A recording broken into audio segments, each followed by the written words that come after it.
Pada saat ini, tersebar rumor ke seluruh organisasi assassin. Ekorse berusaha membunuh Roman Dimitri dan berakhir dibunuh. Berkat kejadian ini, jumlah permintaan pembunuhan di wilayah timur laut berkurang drastis. Tidak ada yang berani menerima permintaan pembunuhan, terutama yang berkaitan dengan Roman Dimitri. Satu contoh diberikan sudah lebih dari cukup untuk menanamkan rasa takut pada hati semua orang.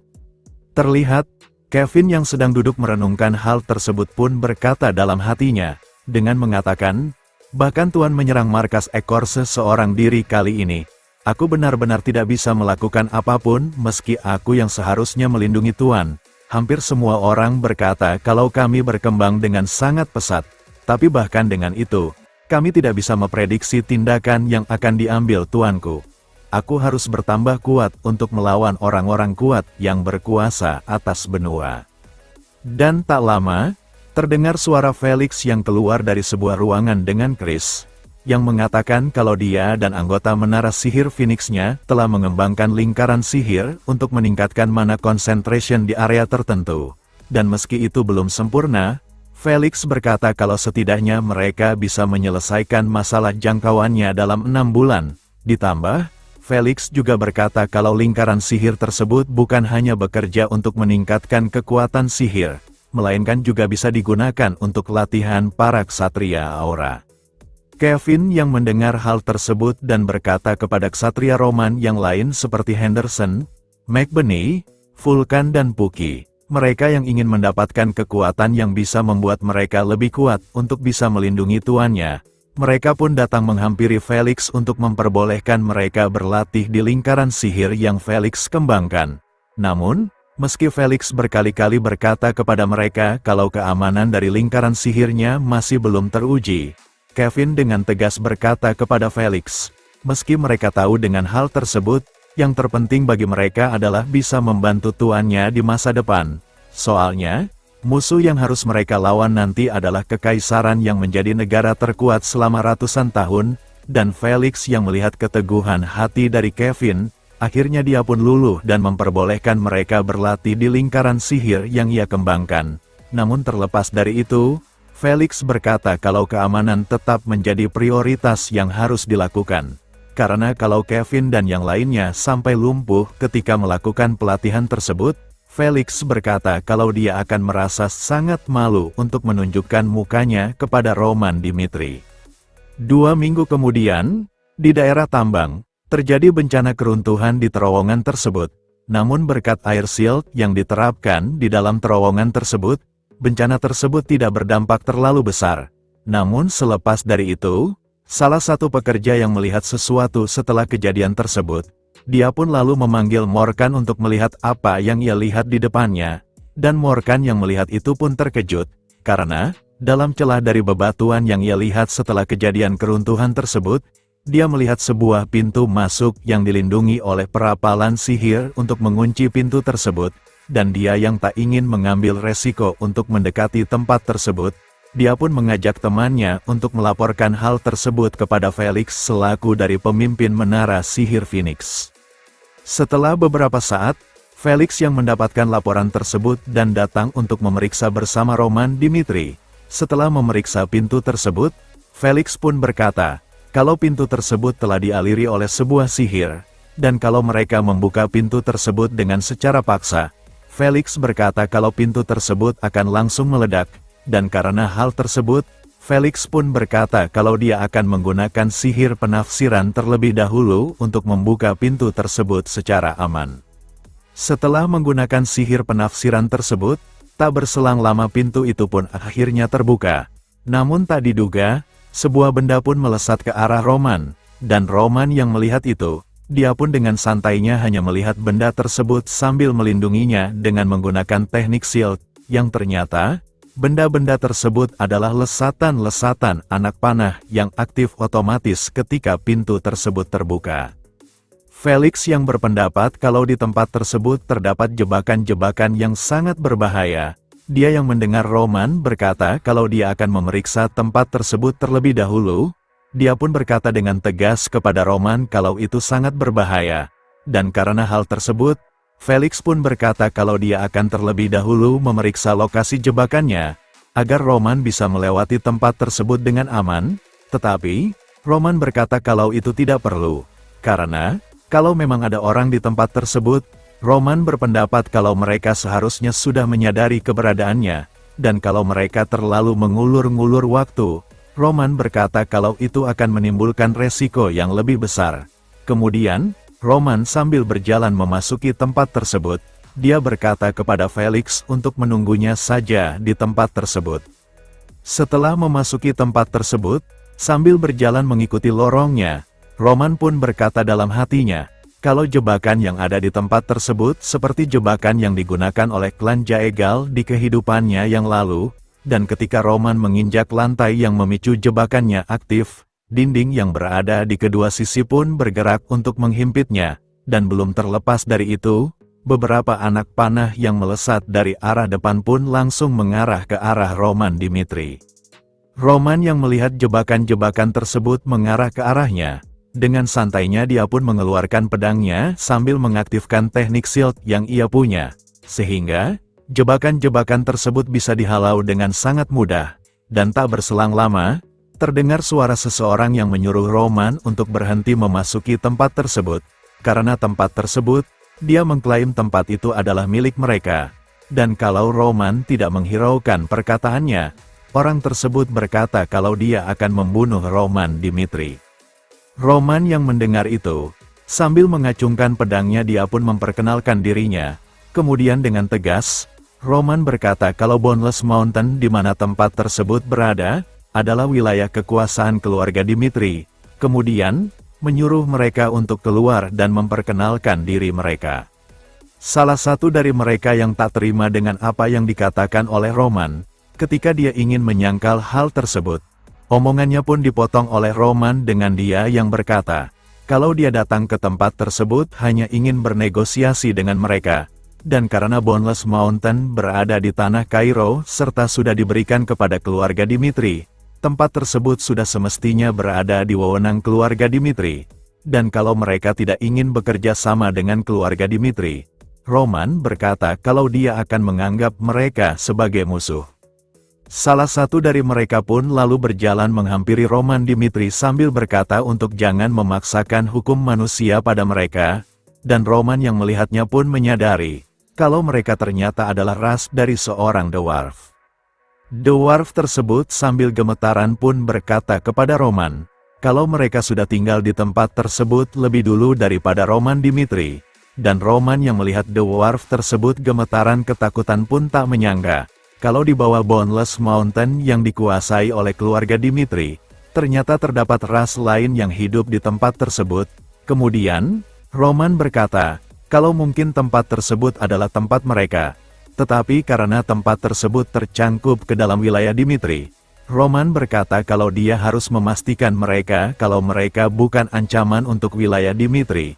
Lalu, mereka yang mendengar itu, ketika dari salah satu dari mereka berkata kalau apa yang dikatakan oleh Roman adalah hal yang begitu mustahil, saat akan meneruskan perkataannya, ketika melihat pedang yang dipegang oleh Roman, dia pun menghentikan perkataannya dan beralih topik dengan meminta Roman untuk memperbolehkannya melihat pedang tersebut, sehingga membuat Roman pun merasa bingung. Tetapi, di sisi dwarf tersebut, dia terlihat sangat bersemangat, sambil berkata kalau dia akan berbicara baik-baik dengan Roman Dimitri, asalkan Roman Dimitri meminjamkan pedang tersebut meski hanya 5 menit saja. Setelah diperbolehkan untuk melihat pedang yang dimiliki oleh Roman, dwarf itu pun terkesima dengan pedang tersebut serta tidak menyangka, kalau ada pedang sehebat itu bisa dibuat oleh seseorang, karena, dia berpendapat kalau hanya ras dwarf lah yang hanya bisa membuat pedang tersebut dengan sangat sempurna, dan karena hal tersebut, dia pun bertanya-tanya, apakah ada ras dwarf lain di dunia yang belum mereka ketahui, ditambah, pedang tersebut juga mengalir energi alam yang membuatnya semakin terkesima. Dwarf tersebut yang merasa kagum dengan penempaan pedang tersebut, dia pun lalu bertanya kepada Roman, siapa yang membuat pedang tersebut, dan Roman pun dengan santainya berkata, kalau pedang tersebut dibuat oleh dirinya sendiri. Dwarf tersebut yang mendengar itu, Dia pun lalu menggunakan kemampuannya yang bernama Memory of Sword untuk melihat kenangan yang terdapat dari pedang tersebut, yang seketika, kenangan dari Roman yang sedang membuat pedang tersebut pun mengalir ke otaknya, sehingga, dwarf tersebut pun meneteskan air matanya, karena, mungkin Roman adalah orang yang tepat yang bisa menolong dirinya dan rasnya, dan tanpa memikirkan harga dirinya, dwarf itu pun lalu bersujud di hadapan Roman kemudian meminta tolong kepada Roman agar bisa membantunya untuk mendapatkan kembali tanah kelahirannya. Roman yang mendengar itu pun bertanya-tanya, apa maksud dari perkataan dwarf tersebut? Dan dwarf itu pun berkata, untuk menjelaskan permohonannya tersebut, terlebih dahulu Roman harus mengetahui alasan kenapa mereka tinggal di daerah Boundless Mountain itu. Lalu, dwarf itu pun menjelaskannya dengan mengatakan, Boundless Mountain, itu adalah nama pemberian dari manusia.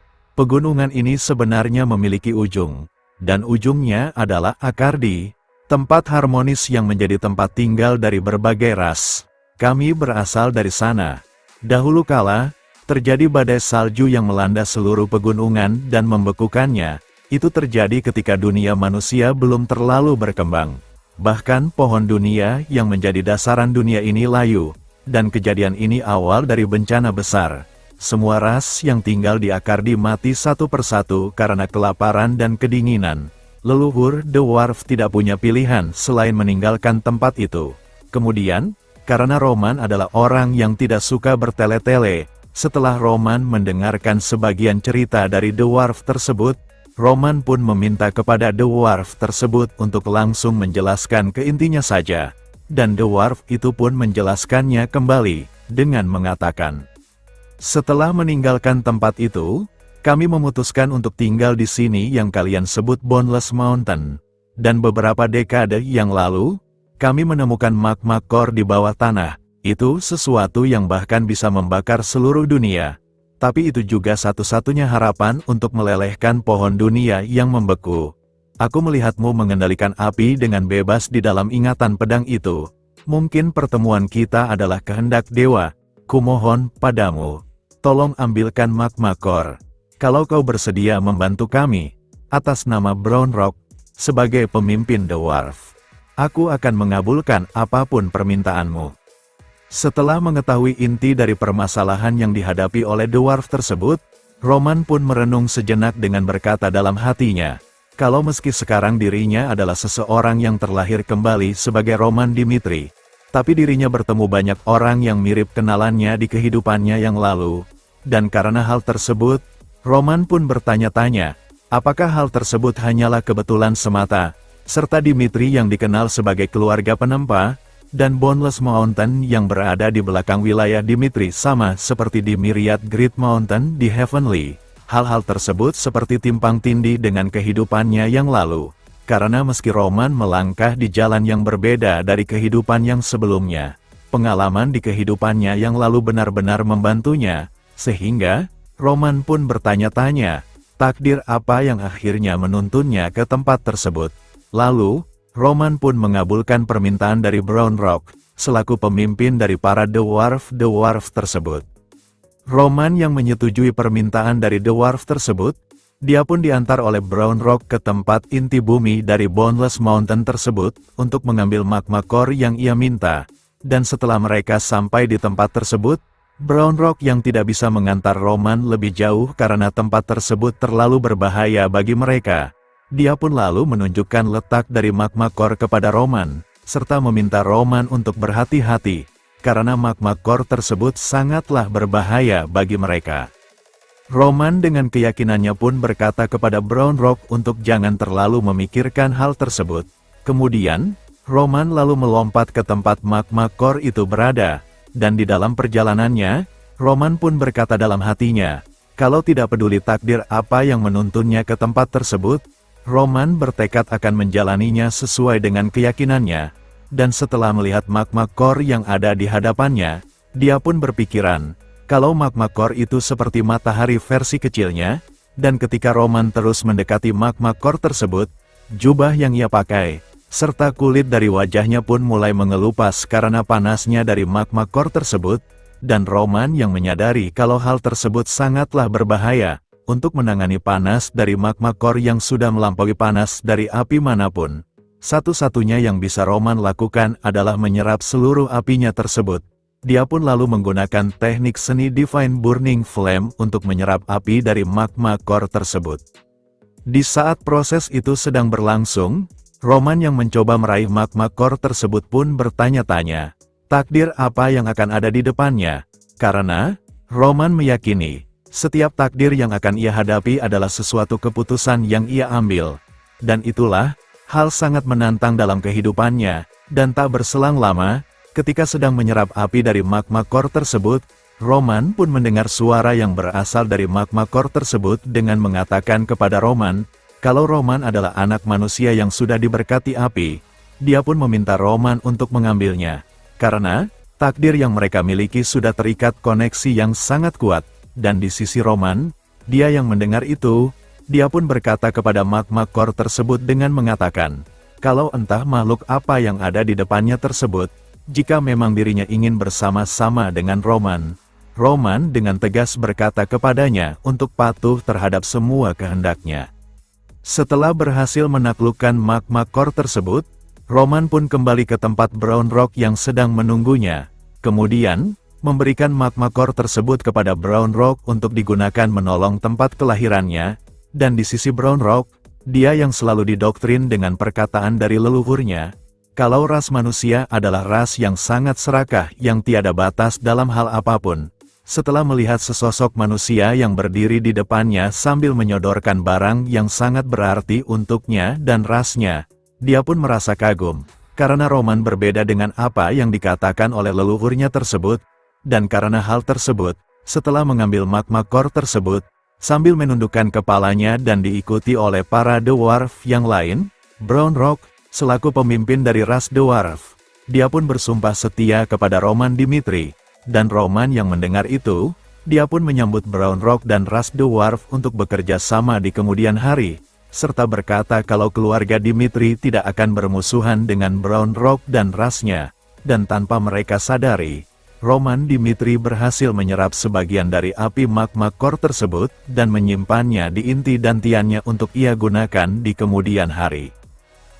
Setelah beberapa waktu berlalu setelah berhasil menjalin hubungan baik dengan para ras dwarf, di sisi lain, di wilayah kerajaan Redford tepatnya di lokasi Menteri Keuangan, terlihat salah seorang sedang melaporkan sesuatu kepada pemimpinnya yang bergelar sebagai Count.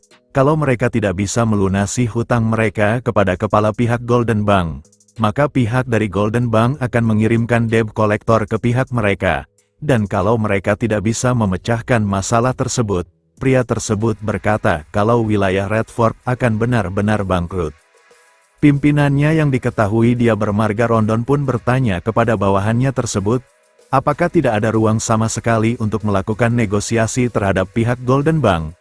Dan bawahannya pun berkata, kalau pihak Golden Bank sudah tidak mau memberikan kesempatan kepada pihak Redford, diketahui, semenjak beberapa tahun terakhir, Count Rondon sudah berjuang keras untuk menyelamatkan negaranya tersebut. Namun meski begitu, masih saja banyak masalah yang belum diselesaikan. Count Rondon lalu bertanya kembali kepada bawahannya tersebut tentang apa yang dikatakan oleh rajanya setelah tahu masalah tersebut, dan bawahannya pun menjawab, kalau rajanya memberikan jawaban yang sama, serta berkata, kalau raja bukanlah orang yang seperti dulu, terlihat dari menghabiskan kesehariannya untuk bermabuk-mabukan dan bermain wanita, serta juga rumor mengatakan kalau dia sering mengunjungi tempat perjudian, dan Count Rondon yang mendengar itu, dia pun berpendapat, kalau kemungkinan besar ada pihak yang membuat raja melakukan hal seperti itu, dan kalau mereka masih ada dan terus menghasut sang raja, masalah dari kerajaan Redford tidak akan pernah terselesaikan. Diketahui, orang-orang dari penduduknya sudah lama menyalahkan Count Rondon yang sebagai pewaris keluarga Rondon, karena tidak seperti ayahnya yang sangat dihormati. Reputasinya di mata orang sangatlah jelek.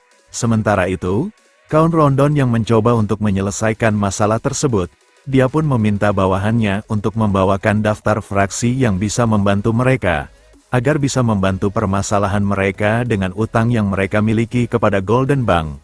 Namun, Dari 10 pertemuan, 10 penolakan pun ia dapatkan. Meski ia mendekati orang-orang yang punya hubungan dengannya, hal tersebut tidak bisa membantu banyak karena reputasinya tersebut, dan karena sudah tidak punya pilihan dan waktu yang banyak.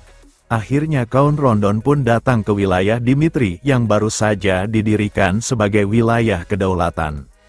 Setelah beberapa waktu berlalu, Hans yang bergegas ke tempat Roman berlatih pun akhirnya sampai. Karena sesuai dengan waktu yang ditentukan oleh Roman, di hari tersebut adalah hari di mana Roman telah berakhir masa pelatihannya, dan setelah memanggil tuannya, Hans berkata kalau Roman mendapatkan tamu yang sudah menunggunya selama beberapa hari.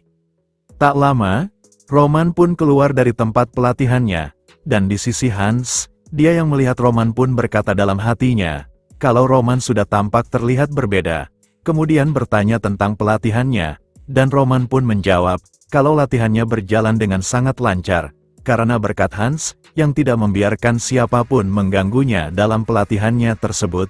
Kemudian, Roman bertanya, siapa tamu yang ingin menemuinya?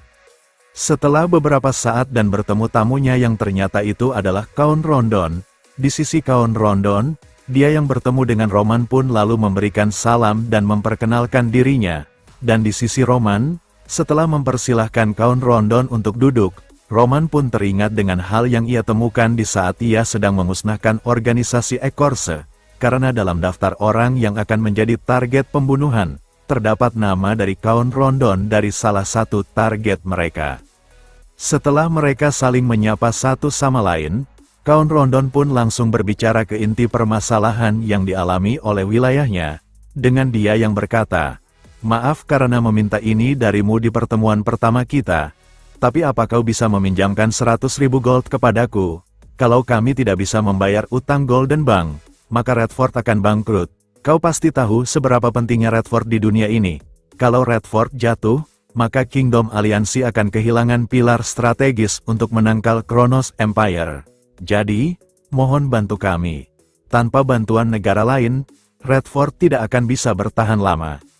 Lalu, setelah mendengar permasalahan yang dimiliki oleh kerajaan Redford dari Count Rondon, Roman pun berkata kalau dia sudah mendengar rumor tentang Count Rondon, yang dicap sebagai orang kaya yang selalu menjarah kekayaan dari orang-orang di sekitarnya, serta menumpuk harta kekayaan dengan taktik bisnis yang kejam, sehingga orang-orang memanggil Count Rondon sebagai seseorang yang bajingan, atau bisa juga disebut sebagai pria kikir yang tak berperasaan. Tetapi setelah melihat Count Rondon secara langsung, Roman berkata kalau rumor yang beredar berbeda dengan apa yang ia lihat, dan karena hal tersebut, Roman pun meminta Count Rondon untuk menjelaskan yang sebenar-benarnya yang ia alami.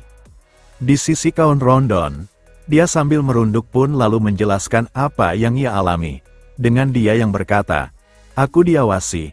Aku tak bisa dilihat sebagai orang dengan patriotisme dan kekayaan seperti ayahku. Itu sebabnya aku menjatuhkan reputasiku. Orang-orang yang kekayaannya kusita dan kuhancurkan semuanya terlibat dengan pengkhianat. Aku tak lagi ingin melihat negeri dan rakyat ini menderita. Dan aku yakin kekaisaran Kronos adalah dalang dari semua ini. Sebagai jaminan kesepakatan ini, akan kupertaruhkan wilayah Rondon dan pusaka keluargaku. Seandainya keluarga Redford bisa mendapatkan kembali kejayaan lamanya, keluarga Rondon dan kerajaan Redford akan selamanya mengingat kebaikan ini. Setelah mendengar semuanya, Roman pun berkata kalau dia akan membantu kerajaan Redford, serta berkata kepada Count Rondon untuk melakukan tugasnya dengan sangat baik. Karena seperti Cairo, Roman berkata kalau Redford juga harus bertahan dengan cara apapun, dan kesempatan tersebut pasti akan datang menghampiri Count Rondon. Dan di sisi Count Rondon, dia yang mendengar perkataan Roman, dia pun teringat dengan ucapannya yang ia katakan kepada anaknya di suatu hari, yang ia katakan kepada anaknya, kalau dia tidak pernah menyerah, kesempatan akan datang dengan sendirinya, dan kalau kesempatan tersebut sudah datang, anaknya tersebut jangan sampai melewatkan kesempatan tersebut. Dan setelah teringat dengan apa yang ia katakan kepada anaknya tersebut, Count Rondon pun lalu menundukkan kepalanya kepada Roman, sambil berkata kalau dia pasti akan membalas budi kebaikan dari keluarga Dimitri di kemudian hari.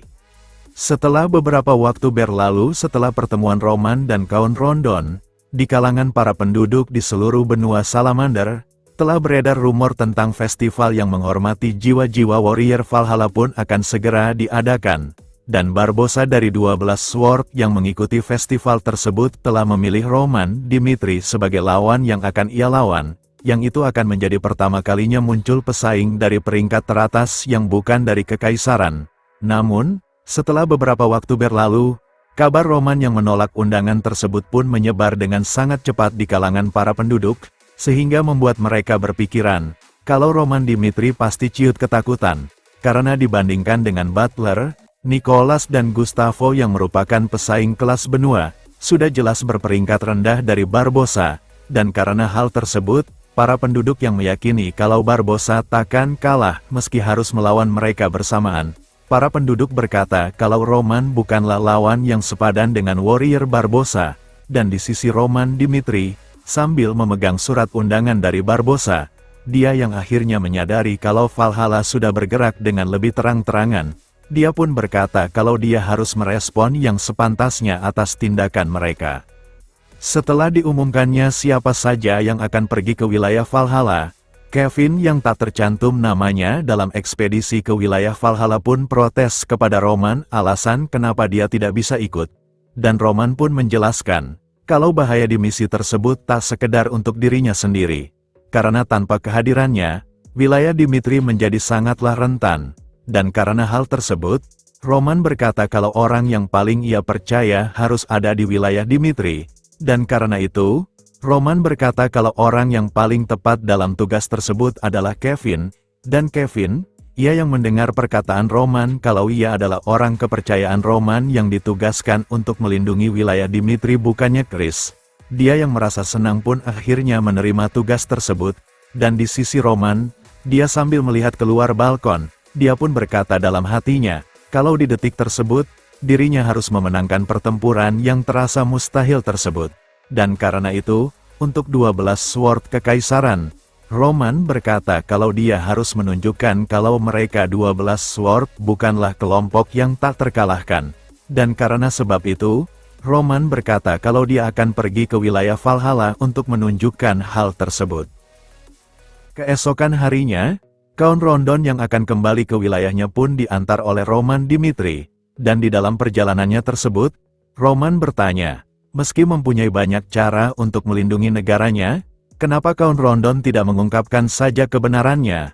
Dan kaum Rondon pun menjawab, kalau masalah Redford bukan semata hanya tanggung jawabnya yang mulia raja mereka, dan jika raja mereka diberhentikan, itu akan menambah kekacauan yang lebih besar dalam negeri tanpa raja.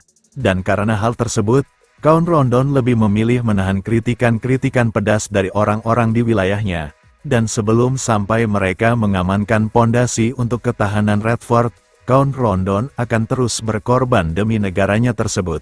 Meski ia tahu kalau dia harus dibenci oleh warga dari negerinya. Roman yang mendengar itu, dia pun teringat dengan seseorang di kehidupannya yang lalu yang bernama Yohyun, dia yang dikenal sebagai cendekiawan dari sekte demonik.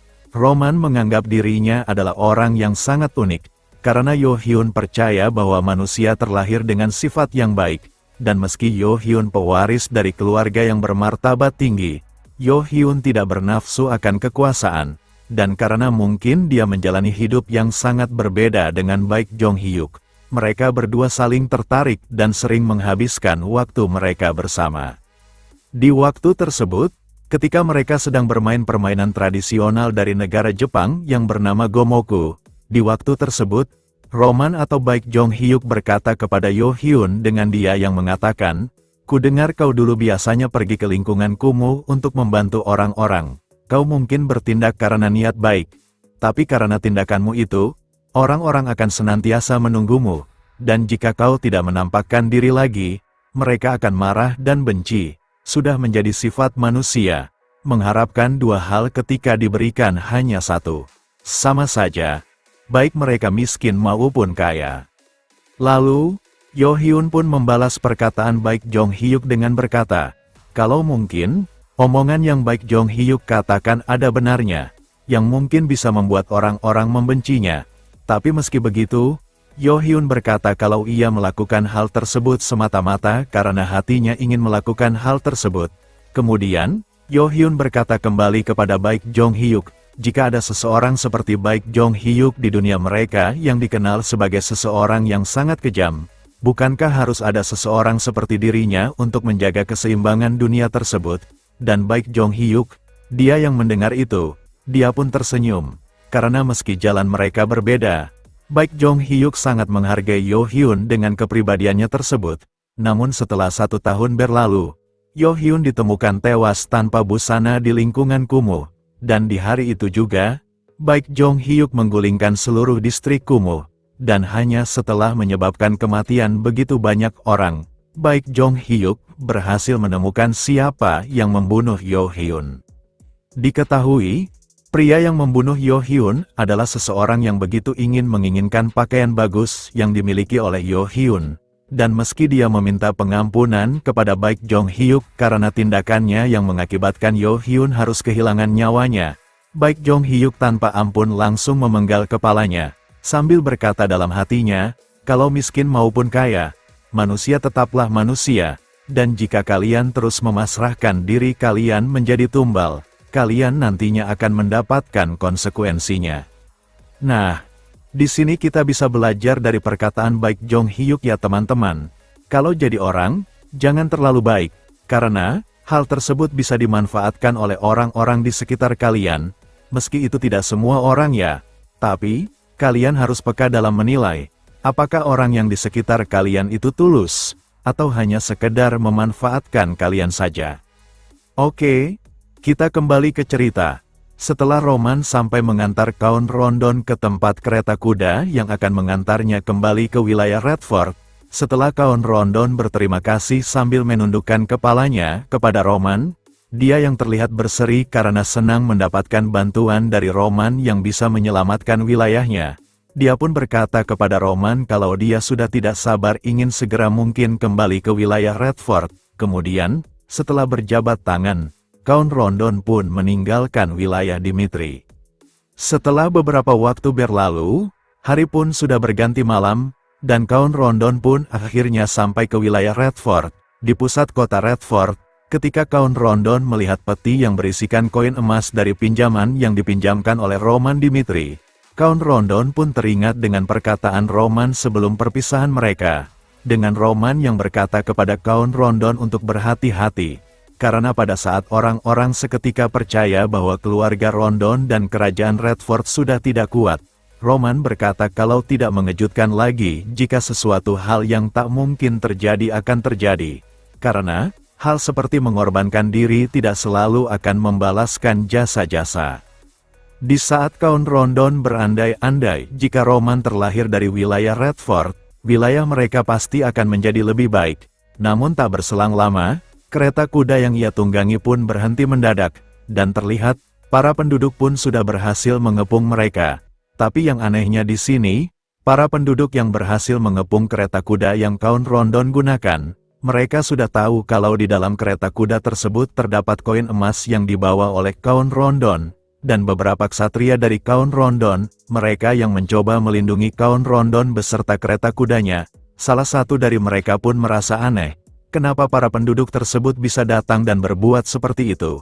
Dan karena tak punya pilihan lain, dia pun menggunakan teknik sword aura yang ia kuasai, sehingga para penduduk yang hanya mengandalkan peralatan sehari-hari untuk membegal kaum Rondon dan pasukannya, mereka pun mulai merasa panik. Dan setelah ksatria kaum Rondon mengibaskan pedangnya yang sudah dialiri aura untuk memukul mundur para penduduk, tak diduga dari salah satu mereka terdapat seorang anak kecil, dan ketika dia menurunkan kewaspadaannya, anak kecil itu pun melemparkan pasir ke arah mata ksatria tersebut, sehingga membuatnya terjatuh karena matanya terkena pasir yang dilemparkan oleh anak kecil tersebut, dan setelah para penduduk mempunyai kesempatan untuk menyerang balik ksatria tersebut, tanpa ampun, para penduduk pun langsung membunuh ksatria tersebut, dan rekannya yang melihat temannya dibunuh di depan matanya. Dia yang mencoba menolong pun terkena serangan dari seseorang yang misterius yang menggunakan sumpit yang sudah diberi racun atau mungkin obat pelumpuh, sehingga ksatria tersebut langsung merasa lemas. dan setelah ksatria tersebut sudah tidak berdaya, salah seorang penduduk pun tanpa ampun langsung memukul ksatria tersebut. Di sisi lain, Kaun Rondon yang mendapati ada keributan di luar kereta kudanya, dia pun lalu keluar dan menyuruh mereka untuk berhenti serta berkata, kalau koin emas yang ia bawa adalah harta yang begitu penting untuk membayar hutang negeri mereka, dan jika mereka benar-benar adalah warga dari kerajaan Redford, Kaun Rondon meminta mereka untuk tidak menyerangnya dan meminta mereka untuk berhenti. Namun salah satu dari mereka yang naik ke atas kereta kuda, dia yang dipanggil dengan sebutan Jacqueline pun tanpa menghiraukan perkataan Kaun Rondon, dia pun langsung memukul Kaun Rondon dengan pentungan yang ia pegang. Dan Kaun Rondon, di saat-saat kesadarannya mulai menghilang, dia pun mencoba memohon kepada para penduduk untuk jangan mengambil emas-emas tersebut. Di keesokan harinya, ketika Roman akan pergi ke wilayah Valhalla dengan diiringi oleh sorak-sorai dari para penduduk Dimitri, dengan mereka yang mengatakan kepada Roman untuk memberikan pelajaran kepada pihak Valhalla. Di sisi itu, Kevin sambil memberikan hormat kepada Roman Dimitri, di dalam hatinya, dia berkata kalau dia akan melindungi wilayah Dimitri dengan mempertaruhkan nyawanya, sementara di sisi Hans, dia berkata dalam hatinya, kalau Roman harus berhati-hati dalam ekspedisinya tersebut. Namun di sisi lain, terlihat Lukas sedang terburu-buru untuk kembali ke wilayah Dimitri untuk memberikan informasi yang sangat penting kepada Roman Dimitri. Diketahui, di beberapa hari sebelum penyergapan oleh para penduduk itu dilakukan, Jacqueline yang sedang mendatangi sebuah bar, di tempat tersebut, dia pun mendapatkan kabar kalau keluarga Rondon berusaha menggelapkan uang kerajaan, serta dia juga diberitahu kalau keluarga Rondon akan meminta perlindungan wilayah ke wilayah Dimitri dengan uang tersebut, sehingga Jacqueline yang mendengar itu, dia pun sangat marah dan menganggap Kaun Rondon sebagai pengkhianat, dan karena sudah tidak tahan lagi dengan perilaku yang dilakukan oleh Kaun Rondon, dia pun mengajak para penduduk yang lain untuk bekerja sama menghentikan Kaun Rondon, dan para penduduk yang berada di bar tersebut. Mereka pun bersorak-sorai menyebut nama Jacqueline, yang menandakan kalau mereka sudah setuju dengan rencana yang akan dilakukan oleh Jacqueline. Di waktu mereka yang sudah berhasil menjara emas dari Kaun Rondon, para penduduk yang melihat emas tersebut pun terkejut, karena emas yang dibawa oleh Kaun Rondon adalah emas dengan jumlah yang sangat banyak, dan di sisi Jacqueline, dia yang melihat emas tersebut pun tambah marah, karena apa yang dikatakan oleh pemilik bar tersebut sudah terbukti benar.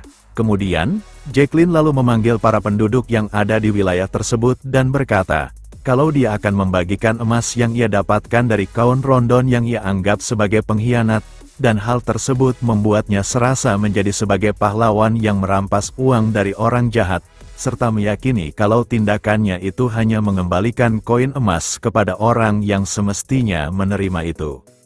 Di sisi lain, tepatnya di gedung keuangan wilayah Redford, salah seorang dari Golden Bank yang datang menagih hutang yang sudah jatuh tempo, yang diketahui dia bernama Valif yang menjabat sebagai eksekutif Golden Bank.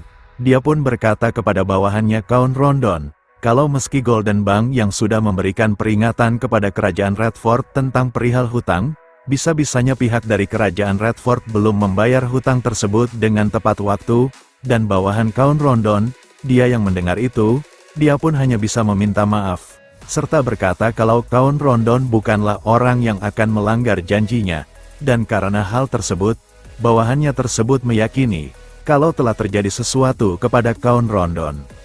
Namun, Valif yang tak mau mendengar alasan dari bawahan dari Kaun Rondon pun menyelanya dan menyuruhnya untuk berhenti berbicara omong kosong, karena apa yang sedang terjadi di detik itu. Meski pihak Golden Bank sudah berbaik hati dengan memberikan perpanjangan waktu untuk pelunasan hutang Redford, dia merasa tak dihargai oleh Kaun Rondon yang tak muncul di hadapannya, dan karena hal tersebut, dia berpendapat, kalau Kaun Rondon seperti sudah mendapatkan perlindungan dan meninggalkan wilayah Redford, sehingga, bawahan dari Kaun Rondon yang mendengar itu pun marah kepada Valif atas ucapannya, dan ketika ia akan membalas perkataan dari Valif, tak berselang lama, Roman pun datang ke tempat pertemuan mereka. Kemudian meminta maaf atas keterlambatannya dan meminta mereka untuk memulai diskusinya kembali. Setelah Roman bergabung dengan mereka dalam polemik hutang yang dimiliki oleh wilayah Redford, Valif pun lalu bertanya kepada Roman, apa yang ia lakukan di tempat mereka. Dan Roman dengan santainya sambil meminum secangkir teh, dia berkata kepada Valif, kalau Count Rondon yang sedang terluka karena mengalami kecelakaan, Roman berkata kalau dia datang untuk mewakili Count Rondon. Kemudian, meminta kepada Valif untuk menceritakan semua permasalahannya. Lalu, Valif pun berkata, dengan mengatakan, Golden Bank sudah menetapkan Redford sebagai penghutang buruk. Kami tidak mempedulikan cara untuk membuat penghutang melunasi hutang mereka. Soalnya waktu adalah uang bagi kami. Kami harus menambahkan bunga karena terlambat 5 menit dalam melunasi hutang. 10% dari hutang yang harus dilunasi. Jadi kalau kau membayar 110.000 koin emas sekarang juga, aku akan melupakan kesalahan yang dilakukan kerajaan Redford.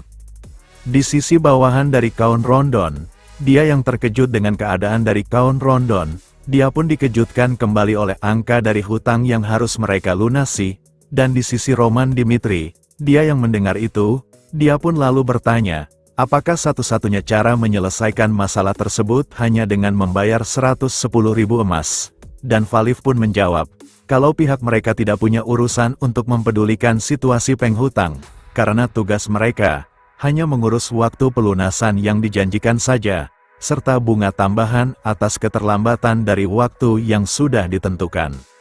Roman lalu mencoba menekan Valif dengan bertanya kepadanya, apakah pihak Golden Bank hanya ingin uang itu? Ataukah di balik itu pihak Golden Bank yang sebenarnya ingin melihat wilayah Redford hancur? Sehingga bawahan dari Count Rondon yang mendengar itu pun terkejut, tak terkecuali dengan Valif, dan Roman lalu berkata kembali, kalau entah apa tujuan dari Golden Bank, tidak ada bisnis pinjaman yang menagih hutang ketika sedang terjadi perang. Valif yang terpancing dengan perkataan dari Roman, dia yang marah pun lalu membalas tuduhan Roman tersebut dengan berkata untuk jangan samakan bisnis pinjaman biasa dengan Golden Bank, karena hubungan pinjaman yang mereka bangun berdasarkan kepercayaan, dan alasan semua peminjam dari Golden Bank harus membayar hutang kalau tidak mau mendapatkan konsekuensinya, itu untuk memberikan jera dan contoh untuk para peminjam yang lain untuk menepati waktu pembayaran yang sudah ditentukan. Namun, Roman berkata kalau dia masih tidak mengerti, di saat kerajaan Redford sudah mengalami kemunduran karena raja mereka. Tapi kenapa Golden Bank masih tetap meminjamkan uang, padahal Redford tidak dalam situasi yang bisa membayar hutang? Kemudian Roman berkata kembali kepada Valif, dengan sesuai perkataannya kalau pinjaman yang diberikan berdasarkan kepercayaan, bukankah situasi tersebut malah berlawanan dengan apa yang ia katakan? Lalu, Valif yang mendengar itu pun bertanya, apakah maksud perkataan Roman kalau pihak mereka meminjamkan uang karena ingin melihat wilayah Redford hancur? Dan karena tersinggung dengan ucapan Roman tersebut, Valif pun pergi dari tempat tersebut sambil berkata kalau negosiasi dengan wilayah Redford sudah tidak ada lagi. Sebelum Valif meninggalkan tempat tersebut, Roman pun menyuruh Valif untuk mendengarkan perkataannya sampai selesai serta berkata kalau dia akan melunasi hutang Redford, dan setelah melunasi hutang Redford kepada pihak Golden Bank, sambil meninggalkan tempat tersebut, Valif yang masih marah kepada Roman pun berkata kepadanya, kalau Dimitri yang sudah mencampuri urusan mereka, dengan nada yang mengancam, dia berkata kepada Roman kalau dia sudah tidak sabar menanti pertemuan mereka selanjutnya. Setelah Valif meninggalkan tempat tersebut, bawahan dari Count Rondon yang terharu karena masalah wilayah mereka sudah diatasi berkat bantuan dari Roman, dia pun lalu berterima kasih kepadanya. Karena kalau bukan berkat bantuan dari Roman, mungkin wilayah mereka tidak akan bisa melewati krisis yang mereka alami. Tetapi, Roman berkata, kalau dia tidak membutuhkan ucapan terima kasih tersebut, karena apa yang ia lakukan, dia berkata kalau dia tidak membantu secara cuma-cuma, kemudian berkata kembali, kalau dia akan menemui Count Rondon di saat dia sudah siuman dari tak sadarkan dirinya. Setelah beberapa waktu berlalu, di tempat Count Rondon, dia yang baru sadar dan melihat Roman di hadapannya, dia pun lalu bangun sambil menanyakan emas yang ia bawa dari wilayah Dimitri, dan Roman pun lalu menjelaskan, di saat kejadian penyergapan terhadapnya sudah terjadi, Salah satu bawahannya yang bernama Lukas memberitahukan informasi tentangnya. Roman berkata kalau dia langsung ke tempat tersebut. Namun yang ia dapati hanya kaum Rondon yang sudah tergeletak tak sadarkan diri, serta berkata, kalau emas yang ia bawa, para penduduk yang menyerangnya sudah mengambil dan membagikan emas-emas tersebut kepada para penduduk desa. Di saat kaum Rondon yang sudah pasrah dengan wilayahnya yang akan mengalami keruntuhan karena tidak bisa membayar hutang kepada Golden Bank, Roman pun berkata, kalau hutang kepada pihak Golden Bank sudah ia lunasi. Kemudian, Roman pun menceritakan apa yang terjadi saat pertemuannya dengan perwakilan dari Golden Bank. Setelah mendengar cerita yang disampaikan oleh Roman Dimitri, kaum Rondon pun menangis, karena apa yang Roman lakukan sudah menolong wilayah Redford dari kehancuran, dan karena hal tersebut, kaum Rondon yang sedang menangis pun terus-menerus berterima kasih kepada Roman, dan di sisi Roman, dia pun lalu berkata kepada kaum Rondon kalau bukan waktunya untuk berterima kasih, karena berkat ketidakbecusan Redford dalam menangani situasi, kejadian tersebut akhirnya terjadi, dan di sisi kaum Rondon, dia pun akhirnya sadar, kalau situasi tersebut terjadi karena ketidakbecusan dan kelembutan yang ia lakukan. Kemudian, Roman meneruskan perkataannya, kalau di detik itu, mereka akan mengurus masalah di wilayah Redford bukan dengan cara yang biasa kaum Rondon lakukan, melainkan dengan cara yang akan Roman lakukan. Setelah Roman berkata kalau permasalahan yang dialami oleh kerajaan Redford akan ia selesaikan dengan caranya sendiri, Roman pun lalu mempertanyakan tindakan yang dilakukan oleh kaum Rondon, meski sudah diperingati oleh Roman Dimitri, jika seseorang terlalu dibiarkan bertindak dengan bebas, hal tersebut bisa menghilangkan rasa takut mereka meski harus berhadapan dengan seseorang yang bisa dibilang lebih tinggi derajatnya dibandingkan dengan mereka, dan ujung-ujungnya, hal tersebut bisa sampai ke titik di mana mereka akan melakukan tindakan yang takkan pernah terpikirkan. Meski tindakan kaum Rondon bisa dibilang sangatlah bijak serta selalu mempercayai mereka. Namun, pada akhirnya Roman Dimitri berkata kepada kaum Rondon kalau dia akhirnya tidak bisa menepati janjinya kepada Roman. Ditambah, karena tindakannya tersebut, kaum Rondon harus kehilangan 100.000 koin emas yang seharusnya bisa menyelesaikan masalah yang dialami oleh wilayahnya tersebut. Dan kalau bukan karena Roman Dimitri yang membantu membayarnya, Roman berkata kalau kerajaan Redford pasti sudah tenggelam dalam perang yang akan menggulingkan kerajaannya. Kaum Rondon yang sangat menyesal dengan apa yang terjadi karena tindakannya tersebut, dia pun meminta maaf kepada Roman serta meminta penjelasan. Meski Roman Dimitri sudah tidak mempunyai alasan untuk membantu wilayahnya tersebut dan malah membantu melunasi hutang yang dimiliki oleh kerajaan Redford, kaum Rondon meyakini kalau Roman Dimitri mempunyai sesuatu yang diinginkan dari tindakannya tersebut dan memintanya untuk memberitahukan alasannya tersebut kepadanya.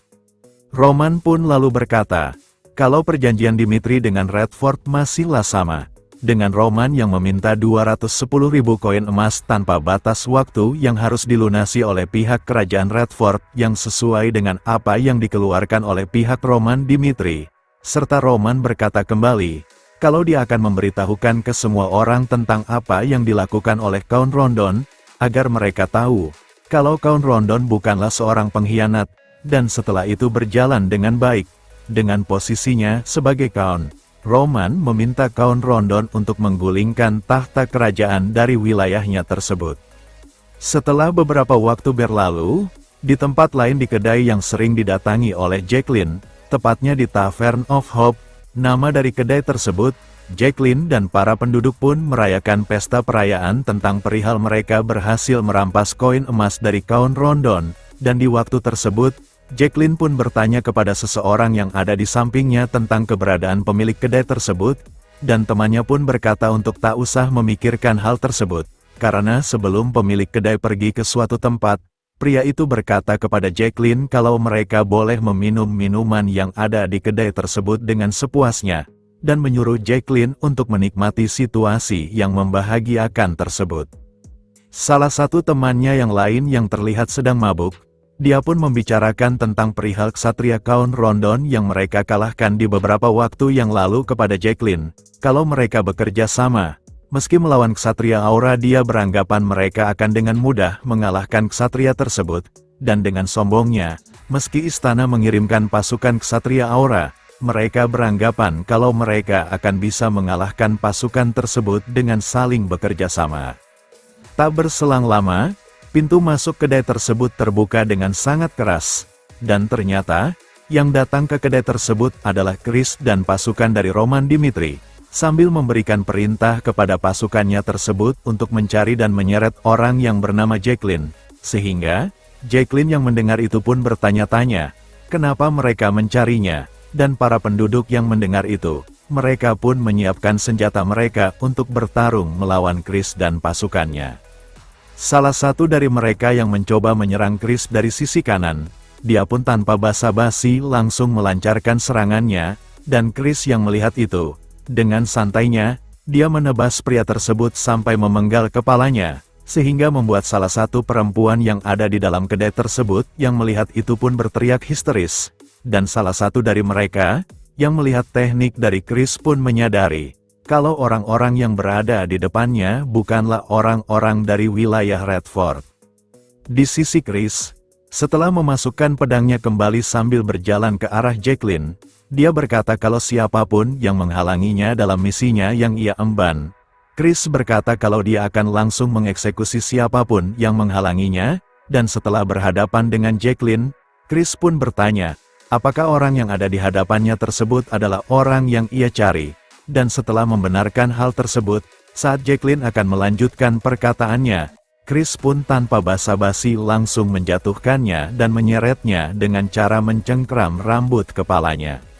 Kabar mengenai Jacqueline yang diseret ke alun-alun kota oleh Chris dan pasukannya pun menyebar dengan cepat ke kalangan para penduduk, dan mereka yang menganggap Jacqueline adalah pahlawan bagi para penduduk, mereka pun berbondong-bondong pergi ke arah alun-alun kota tempat Jacqueline diseret oleh Chris dan pasukannya sambil membawa peralatan seadanya yang mereka punya. Setelah sampai di alun-alun kota sambil meluapkan amarah mereka kepada Roman yang menyambut mereka, Roman pun lalu berkata kepada para penduduk Redford tersebut, kalau dia, yang berasal dari wilayah kedaulatan Dimitri, akan menghukum penjahat di hadapan mereka, karena kejahatan yang telah Jacqueline perbuat antara lain telah menghasut orang-orang menyerang dan merampok Count Rondon. Para penduduk yang mendengar itu, mereka yang tak terima dengan tuduhan Roman tersebut pun berkata kepada Roman, kalau Count Rondon lah yang sebagai penjahatnya, karena sepengetahuan mereka, Count Rondon adalah pengkhianat yang menjual kerajaannya, serta mereka juga berkata, kalau mereka mendengar rumor, kalau Count Rondon sedang merencanakan sesuatu dengan keluarga Dimitri, dengan koin emas yang ia bawa yang mereka anggap kalau koin tersebut milik kerajaan Redford, mereka meyakini, kalau Count Rondon berencana meminta perlindungan dari keluarga Dimitri, dan karena hal tersebut, mereka menganggap kalau Count Rondon lah orang yang harus disalahkan, dan meminta Roman yang sebagai orang luar, jangan seenaknya menghukum orang yang bukan dari wilayahnya, dan meminta membebaskan Jacqueline yang mereka anggap sebagai pahlawan bagi para penduduk yang sudah membantu mereka. Roman lalu bertanya kepada mereka, dengan atas dasaran apa mereka menuduh Count Rondon seperti itu, dan Jacqueline dengan lantang, dia berkata, kalau Count Rondon yang membawa 100.000 koin emas, dia berpendapat, kalau Count Rondon mencoba meminta perlindungan dari wilayah Dimitri, ditambah, para penduduk yang sudah tahu dengan perilaku yang dilakukan oleh Count Rondon yang mereka anggap sebagai pengkhianat, Jacqueline meyakini, kalau hal tersebut adalah benar adanya. Roman lalu melemparkan seberkas kertas tentang pelunasan hutang dari wilayah Redford kepada Jacqueline, dan Jacqueline yang melihat isi kertas tersebut yang memberikan informasi, kalau hutang kerajaan Redford pada Golden Bank dinyatakan lunas setelah membayar sebesar 110.000 koin emas, yang didanai oleh Roman Dimitri dari keluarga Dimitri, Jacqueline pun terlihat sangat terkejut. Kemudian, di sisi Roman, dia pun lalu berkata, kalau 100.000 koin emas yang dibawa oleh Count Rondon, itu ia akan gunakan untuk membayar hutang pokok kepada Golden Bank, karena Count Rondon sudah menerima peringatan dari Golden Bank sampai membuatnya harus melakukan perjalanan jauh untuk meminjam uang kepadanya, dan karena gara-gara ketololan yang dilakukan oleh Jacqueline, Roman berkata kalau Redford harus membayar denda 10.000 koin emas, serta harus mengeluarkan 100.000 koin emas kembali untuk membayar hutang Redford. Dan itulah kebenaran yang tidak pernah diketahui oleh para penduduk. Jacqueline yang terpukul dengan kebenaran yang disampaikan oleh Roman, dia pun mencoba menyangkal sanggahan-sanggahan tersebut, serta berkata, kalau dokumen yang Roman berikan, adalah dokumen palsu yang dibuat oleh Roman dan kaum Rondon. Karena yang ia tahu, kaum Rondon adalah orang yang ia anggap sebagai seorang sampah yang selalu mengabaikan penderitaan kerajaannya. Karena ketika rakyat kelaparan, kaum Rondon hanya sibuk mengumpulkan uang lewat bangsawan dalam perang politik, serta dengan seenaknya menikmati kemewahan yang bahkan tidak mungkin dia dan para penduduk bisa rasakan. Namun Roman yang mendengar itu, dia pun meminta bukti dari Jacqueline atas perkataannya tersebut, kalau kaum Rondon adalah seorang pengkhianat. Kemudian, dengan lantang, Roman berkata kepada para penduduk, kalau Jacqueline telah menyebarkan rumor yang disebabkan oleh Baron Dread, orang yang bermusuhan dengan kaum Rondon dan mempercayai rumor tersebut sebagai kebenaran. Karena, tanpa sepengetahuan Jacqueline, Baron Dread adalah orang yang melakukan perdagangan manusia dan menjual kerajaan mereka kepada pihak Kekaisaran Kronos. Makanya, kaum Rondon mati-matian mempertaruhkan segalanya untuk membunuh Baron Dread, dan dengan fakta tersebut, Roman lalu bertanya kepada para penduduk, apakah mereka tahu apa yang dilakukan kaum Rondon selama mereka hidup dan menyaksikan apa yang dilakukannya sehingga mereka menganggap kaum Rondon adalah seorang pengkhianat. Dan kalau mereka masih tidak mempercayai apa yang dikatakan oleh Roman, Roman berkata kepada mereka, kalau siapapun dari salah satu dari mereka yang bisa memberikan bukti kalau kaum Rondon adalah seorang pengkhianat, Roman berkata kalau dia akan melepaskan Jacqueline di detik itu juga, kalau seandainya di antara mereka bisa membuktikan perkataan dari mereka kalau kaum Rondon adalah seorang pengkhianat. Setelah mendengar perkataan dari Roman Dimitri, para penduduk pun bertanya-tanya, apakah yang dikatakan oleh Roman adalah kebenaran, dan salah satu dari mereka pun teringat dengan salah satu temannya yang mencari pekerjaan ke mansion Baron Dread. Tidak berselang lama kabar mengenai temannya pun menghilang seperti ditelan bumi, sehingga dia mengira, kalau temannya tersebut sudah dikirim ke ibu kota untuk bekerja. Namun setelah Roman berkata seperti itu, dia pun berpikir, kalau temannya tersebut sudah dijual oleh Baron Dread. Roman pun lalu memberikan kebenaran tentang kaum Rondon kembali, ketika dia bertanya kepada kaum Rondon tentang kenapa dia bersedia menerima semua kesalahpahaman tersebut dari para penduduk, dan kaum Rondon malah balik bertanya kepadanya, apakah ada gunanya memberitahukan tersebut kepada para penduduk? Karena menurutnya, kalau raja yang berkuasa atas kerajaan Redford yang disalahkan dalam masa-masa krisis, bukan hanya kerusuhan seperti yang sudah terjadi, malah kaum Rondon meyakini kalau hal tersebut akan menjadi kudeta dan kekacauan yang lebih besar. Lalu, Roman bertanya kepada Jacqueline, apakah kekacauan tersebut benar-benar keinginannya? Karena demi melunasi hutang kerajaan pada Golden Bank, kaum Rondon membawa koin emas bersamanya, dan tentunya, itu adalah rahasia yang tidak diketahui siapapun kecuali orang dalam, dan karena hal tersebut, Jacqueline yang hanya seorang penduduk biasa bisa tahu tentang informasi tersebut. Roman berpendapat, kalau ada orang yang memberikan informasi tersebut kepada Jacqueline, yang akhirnya, Roman pun bertanya kepada Jacqueline, siapa yang memberitahukan tentang informasi tersebut, serta bertanya juga, apakah orang tersebut masih ada di wilayah Redford. Para penduduk yang mendengar itu pun serentak menyebut, kalau orang yang memberikan informasi tersebut adalah pemilik kedai. Dan setelah berpikir dengan jernih, Jacqueline pun menyadari, kalau dia sudah dihasut oleh pemilik kedai, karena setelah kejadian pembegalan terhadap kaum Rondon tersebut, pemilik kedai pun menghilang tanpa jejak.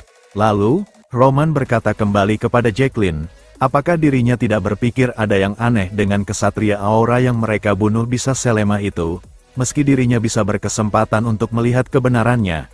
Tapi Jacqueline menolak mentah-mentah kebenaran tersebut dan malah mempercayai hasutan mata-mata dari kekaisaran, dan gara-gara tindakannya, kaum Rondon yang sudah berjuang mati-matian demi kerajaan harus terluka, serta ksatria yang tidak bersalah harus menemui ajalnya, dan setelah semua kebenarannya terungkap, Roman dengan tegas berkata kepada Jacqueline, kalau dia bukanlah pahlawan untuk para penduduk. Para penduduk yang awalnya ingin menolong Jacqueline atas penangkapan yang dilakukan oleh Roman, setelah mengetahui kebenaran tersebut, mereka pun merasa bersalah dan membuang peralatan yang mereka bawa. Dan di sisi Jacqueline, dia yang meratapi kesalahannya, dia pun teringat dengan kejadian di masa lalu. Ketika dia dan temannya sedang berbincang di kedai tersebut, dia yang menganggap Count Rondon adalah seorang pengkhianat. Dia berkata kepada temannya, kalau meski dia kesulitan bekerja dengan Count Rondon, temannya tersebut pasti mendapatkan bayaran yang sangat besar.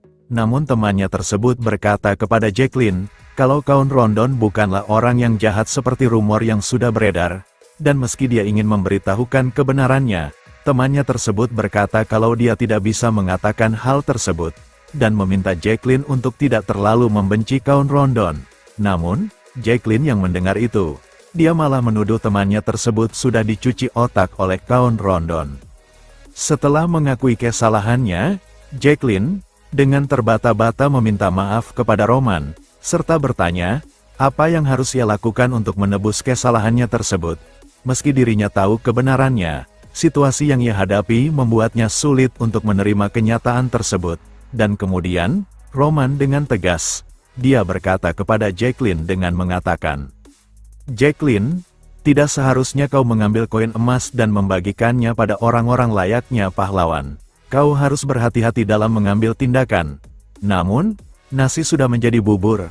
Bahkan jika kau menangis meminta maaf, kan bukan seperti mereka yang mati bisa kembali. Untuk mencegah kejadian seperti ini terulang, aku harus membuatmu membayarnya.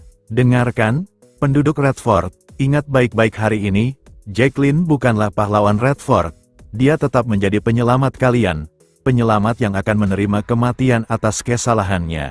Camkan baik-baik, kalau ada yang membuat kesalahan seperti ini lagi, tidak ada orang lain yang akan menggantikan hukuman atas kesalahan kecuali kalian sendiri. Setelah memenggal Jacqueline, di sisi lain, Count Rondon yang terlihat sedang menuju ke istana kerajaan Redford beserta dengan para kesatrianya, terlihat dia sedang meneguhkan hatinya. Karena, kalau amarah penduduk sudah sampai pada batasnya, kekacauan akan berlanjut kalau keuangan kerajaan tidak kunjung kembali stabil. Dan demi masa depan kerajaan Redford, dia tidak menyangka, kalau dirinya lah yang harus menggulingkan raja dari tahtanya, untuk menuju ke titik di mana kerajaan Redford menjadi lebih baik. Kemudian, Count Rondon berkata kepada kapten kesatrianya, kalau ksatria kerajaan menyerang mereka, Count Rondon memerintahkan mereka untuk tidak ragu-ragu membunuh komandan ksatria kerajaan, agar bisa menundukkan semua pasukan yang berada di bawah komandonya. Karena pertarungan tersebut adalah pertarungan untuk mempertaruhkan kelangsungan kerajaannya. Karena, kalau mereka tidak berhasil menggulingkan raja mereka, Redford akan mengalami kehancuran total. Setelah sampai di istana kerajaan Redford, tak berselang lama, pintu gerbang istana pun terbuka dan muncullah para ordo ksatria keluarga kerajaan Redford dengan dipimpin oleh salah satu dari mereka yang mempunyai tanda luka di dahinya. Dan ketika Count Rondon berpikir kalau bentrokan melawan ksatria keluarga kerajaan tidak bisa dihindari lagi, pemimpin dari ordo ksatria keluarga kerajaan Redford pun berkata kepada Count Rondon, kalau ksatria keluarga kerajaan adalah ksatria yang melindungi keluarga kerajaan, dan jika ada pihak yang akan melawan raja, pria tersebut berkata kalau itu adalah kejahatan yang sangat besar. Namun tak diduga, pria tersebut berkata, kalau dia ingin kerajaan yang ia jaga ingin kembali ke jalan yang benar, maka dari itu, pria tersebut berkata kalau dia dan pasukannya akan seolah-olah tidak melihat dan mendengar apa yang akan dilakukan oleh Count Rondon, dan meminta Count Rondon untuk melakukan apa yang harus ia lakukan. Setelah jalannya terbuka dan berjalan menuju singgasana rajanya, Count Rondon tanpa basa-basi langsung membuka gerbang tempat ruangan tersebut dan berkata kepada raja kalau dia meminta ingin bertemu. Namun, ketika ia melihat ke singgasana raja, dia pun dikejutkan dengan rajanya yang sudah tergeletak tak bernyawa, dengan ditemani seberkas surat wasiat yang ditinggalkan oleh rajanya tersebut. Dengan isi surat tersebut antara lain, Count Rondon, aku mendengar kau diserang. Aku tidak bisa mengendalikan diri karena amarahku setelah mendengar itu. Meski aku tahu perjuanganmu demi kerajaan Redford, Aku benar-benar menyesal karena sudah mengabaikan semua itu. Aku meninggalkan surat ini karena aku ingin memberitahukan semuanya. Aku menerima surat yang memberitahukan kalau aku tidak menjalani kehidupan raja yang rusak. Katanya mereka akan membunuh anakku. Aku mengabaikan itu karena kukira itu hanya candaan. Tapi itu menjadi kenyataan. Dan karena surat wasiat tersebut, akhirnya Count Rondon pun menyadari kalau ada sesosok orang dengan power yang sangat besar yang bisa mengancam keluarga kerajaan Redford. Kelanjutan dari isi surat wasiat yang ditulis oleh rajanya Count Rondon tersebut, dia menyampaikan, ketika dia mengabaikan peringatan tersebut, hal yang tak diinginkan pun akhirnya menjadi kenyataan. Mereka yang tidak cukup membunuh putra sulungnya, mereka pun bahkan berlanjut membunuh putrinya, dan bahkan, putra bungsunya sekarang terbaring karena racun yang ia derita. Rajanya menyampaikan, kalau putra bungsunya bisa bertahan hidup karena dia menerima penawar racun dari mereka gara-gara dirinya menjalani kehidupan yang mereka inginkan. Dan mengapa dirinya melakukan hal tersebut? Meski dirinya adalah seorang raja, tanpa dipungkiri dirinya masihlah seorang ayah yang menginginkan kebahagiaan untuk anak-anaknya. Dan meski dia menyadari kalau dia adalah raja yang tidak berkompeten, hal tersebut harus ia lakukan. Karena kalau ia terlalu memaksakan kehendaknya sendiri, akan ada banyak penduduk Redford yang akan menjadi korban dalam konflik tersebut. Kemudian, di penghujung surat wasiatnya tersebut, rajanya berkata kepada Count Rondon, kalau dia tidak ingin membuat Count Rondon mengotori tangannya sendiri, dia pun mengambil keputusan untuk turun tahta dengan cara mengakhiri hidupnya, dan mempercayakan masa depan kerajaan Redford ke tangan Count Rondon. Dan setelah membaca surat wasiat tersebut, Count Rondon pun menangis setelah tahu tentang kebenaran dan fakta yang telah dialami oleh rajanya tersebut. Setelah beberapa waktu berlalu, Count Rondon pun mengunjungi kediaman putra bungsu dari rajanya, dan setelah memasuki ruangannya, Count Rondon menyampaikan, kalau raja atau ayahnya sudah meninggal dunia, dan diketahui, pewaris terakhir dari kerajaan Redford, dia bernama Carlos Redford.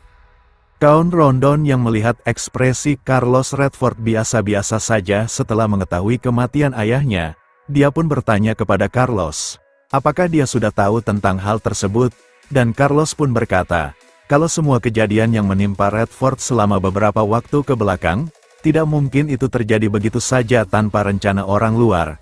Lalu, Count Rondon dengan nada tinggi berkata kepada Carlos, kenapa dirinya tidak memberitahukannya tentang hal tersebut? Dan Carlos pun menjawabnya, kalau meski dia memberitahukan hal tersebut, kondisi kerajaannya tidak akan pernah berubah. Carlos Redford, yang mengetahui tentang keadaannya, dia berkata, meski memalukan rasanya mengakui keinginannya, Carlos berkata kalau dia benar-benar ingin hidup meski terkena racun yang sangat mematikan. Dan Count Rondon, yang mengetahui maksud dari Carlos Redford, dia bertanya, apakah Carlos Redford menyuruhnya untuk menjadi Raja Redford selanjutnya? Dan Carlos Redford yang tersenyum mendengar itu, dia lalu berkata, kalau demi keselamatan dan masa depan Redford, dia, selaku keluarga kerajaan lama harus turun dari tahtanya, dan supaya kekuasaan sepenuhnya menjadi milik Count Rondon, keluarga kerajaan yang mungkin akan menjadi penghalang harus dimusnahkan semua. Dan melihat dari dedikasi yang Count Rondon berikan untuk kerajaan Redford selama ia mengabdi, Carlos Redford berkata kalau sudah semestinya, Count Rondon lah yang seharusnya menjadi raja selanjutnya. Count Rondon lalu bertanya kembali kepada Carlos Redford, apakah tidak ada pilihan selain itu? Dan Carlos Redford pun berkata, karena ayahnya sudah mengambil keputusan terlebih dahulu. Carlos Redford berkata kalau sekarang dia bisa mengambil keputusan dengan sangat tenang. Dan setelah Count Rondon berkata kepada Carlos Redford, kalau seandainya masa-masa kelam tidak terjadi di kerajaannya, Count Rondon meyakini, kalau Carlos Redford pasti akan menjadi raja yang sangat hebat. Dan Carlos Redford, dia yang mendengar itu, dia pun tersenyum dan berterima kasih kepada Count Rondon atas perkataannya tersebut, meski dia tahu, kalau ajalnya sudah hampir tiba. Kemudian, di penghujung hayatnya, Carlos Redford berkata, untuk yang terakhir kalinya, Carlos Redford meminta kepada Count Rondon untuk jangan menyia-nyiakan kematian keluarga kerajaan, dan memintanya untuk membawa kembali kerajaan Redford ke masa jayanya. Dan itulah akhir dari lenyapnya keturunan murni dari kerajaan Redford. 10 hari kemudian, hari pemakaman dengan metode kremasi pun dilakukan, dengan dipimpin oleh Count Rondon, dan di waktu tersebut, Count Rondon berkata dalam hatinya, kalau dia akan berjanji kepada raja dan pangerannya tersebut, dia bersumpah kalau kerajaan Redford tidak akan runtuh, serta akan menjunjung tinggi kebenaran dan mendengarkan semua suara rakyat, serta memastikan, kalau kerajaan mereka tidak akan runtuh meski dihadapkan dengan rencana busuk dari Kekaisaran Kronos, serta bertekad, kalau dia akan membalaskan dendam keluarga kerajaan. Setelah beberapa waktu berlalu setelah pemakaman raja dan pangeran kerajaan Redford, Count Rondon pun resmi dilantik menjadi raja baru dari kerajaan Redford. Sembari melihat para penduduk yang berada di hadapannya, dia teringat dengan perkataan Roman di beberapa waktu yang lalu dengan Roman yang berkata, kalau mereka atau rakyat yang menganggap Count Rondon sebagai pengkhianat, bahkan mereka yang lantang menyuarakan semua suara mereka semua tetaplah penduduk Redford, dan akan menjadi seperti apa mereka di masa depan. Roman berkata kalau itu tergantung pada bagaimana Count Rondon bertindak sebagai raja, dan dengan teringatnya perkataan Roman tersebut, Count Rondon dengan meneguhkan hatinya, dia bertekad kalau kerajaan Redford tidak akan mengulangi kesalahan yang telah dilakukan, dan di sisi lain, Roman yang melihat pelantikan tersebut di salah satu sisi bangunan, dia pun berkata dalam hatinya, kalau di kemudian hari, wilayah Dimitri akan mendapatkan sekutu yang sangat kuat, kemudian berkata kepada Chris, untuk melakukan persiapan keberangkatan mereka ke wilayah Valhalla. Setelah mereka berangkat dan sampai ke kota perbatasan Valhalla yang bernama Kota Paulo, dia pun disambut oleh penjaga dari kota tersebut dengan dia yang berkata, kalau setiap ada orang luar yang akan memasuki kota mereka harus mendapatkan pemeriksaan badan terlebih dahulu, dan setelah selesai memeriksa Roman dan pasukannya, penjaga kota tersebut berkata kepada Roman untuk jangan sekali-kali membuat keributan, karena Kota Paulo bukanlah kota yang menyambut hangat kedatangan orang luar. Setelah Roman dan pasukannya memasuki kota Paulo, yang diketahui, kalau Kekaisaran Valhalla yang mendirikan kota mereka di dekat hutan selatan, alhasil dihuni oleh orang-orang asli tempat tersebut yang dikenal dengan orang-orang yang menjunjung tinggi kehormatan harga diri mereka, yang seperti sebagai rumor yang sudah beredar, orang-orang yang paling sulit dihadapi itu adalah orang-orang dari Kekaisaran Valhalla, karena mereka tidak akan menerima orang luar dengan hangat, kecuali terlahir di wilayah mereka sendiri. Namun meski begitu, Chris menganggap kalau mereka sangat keterlaluan dan sangat kurang ajar, karena mereka tidak ada niatan mengirim seorang pemandu kepada tuannya Roman yang mendapatkan undangan dari mereka, yang membuat Roman merasa tertantang, karena tindakan mereka tersebut, sama seperti tidak mau mengakuinya meski mereka sudah memberikan undangan itu. Setelah beberapa waktu berlalu, Roman yang datang ke tempat penginapan beserta Chris dan pasukannya, di tempat tersebut, saat Roman dan Chris sedang menikmati segelas minuman, salah satu dari pengunjung yang ada di tempat tersebut pun mendobrak meja dengan gelas minumannya sambil berkata, kalau minuman yang ia minum serasa tidak enak. Kemudian, dia pun lalu berjalan menghampiri Roman dan berkata, kalau Roman seharusnya tidak datang ke tempat tersebut dan menyuruhnya untuk diam di kamarnya saja, serta melanjutkan dengan mengolok-olok Roman, kalau Roman yang mempunyai kulit halus seperti kulit seorang perempuan tidak cocok dengan tempat yang ia kunjungi. Namun, Roman yang mendengar itu hanya terdiam dan tak menghiraukan perkataan dari orang tersebut, sehingga pria tersebut marah karena dihiraukan oleh Roman dan menyuruhnya untuk pergi dari tempat tersebut.